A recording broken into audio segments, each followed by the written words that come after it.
Hi, Lisa from Less Stuff here. I'm just going to have a quick chat about my new phone, which is a Wileyfox Swift 2 Plus.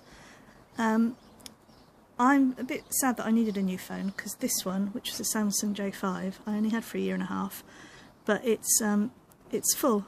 It's just full up with bloatware, which is the programs that they put on it for you. I've tried to root it, I've tried to get the bloatware off, but it's not letting me have it, so that is now completely useless after a year and a half. So not only is that really wasteful in terms of money, it's also wasteful in terms of resources. Think of all the time and the energy that's gone into that, plus the sort of natural resources. And that's going to be difficult to recycle, isn't it? That's just landfill now, really.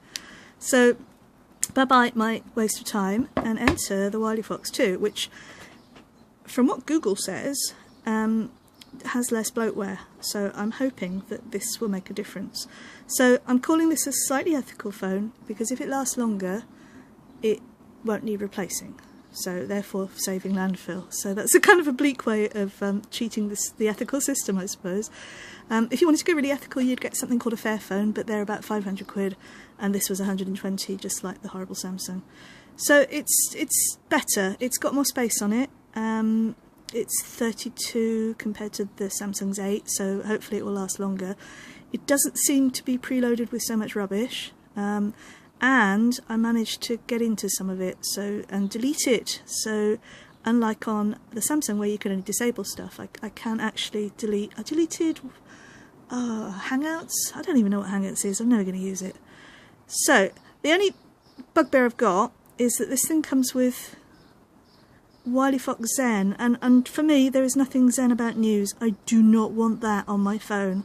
There's no way to disable it. The only thing you can do apparently is to install a different browser, a different launcher, which just wipes it. So the one I've got is Apex Launcher. I've only just put it on, so I've no idea how it works. But then again, you know, a new phone, it will take me some while to work out how the whole thing works anyway.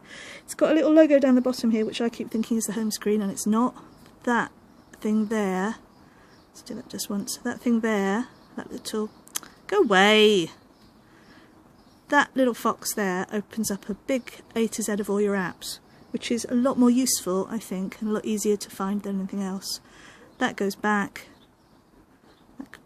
Oh, me, Lisa versus technology, not good. Don't know what that does. Oh, that seems to open all the things you've been looking at, and that goes back. Okay. I just keep hitting that little fox symbol because I keep thinking that that's the home page, but it's not. So it seems to be okay. It's got more room on it, so it stands a better chance of lasting longer. It comes in a rather kind of neat little box, if you like boxes, with some stuff in it. You get a very important little tiny key. You can see that, which you need to open up here. Where is it? Thing there, so that you can put your SIM card and your SD card in. They both go in the same place, unless you want two SIM cards. I don't know quite why you'd want that, but then hey, I'm a very old woman. This is the cable, which I really like, nice and green. Doesn't come with a plug because everybody's got a plug with one of these in it, so, and if you haven't, they cost about £1.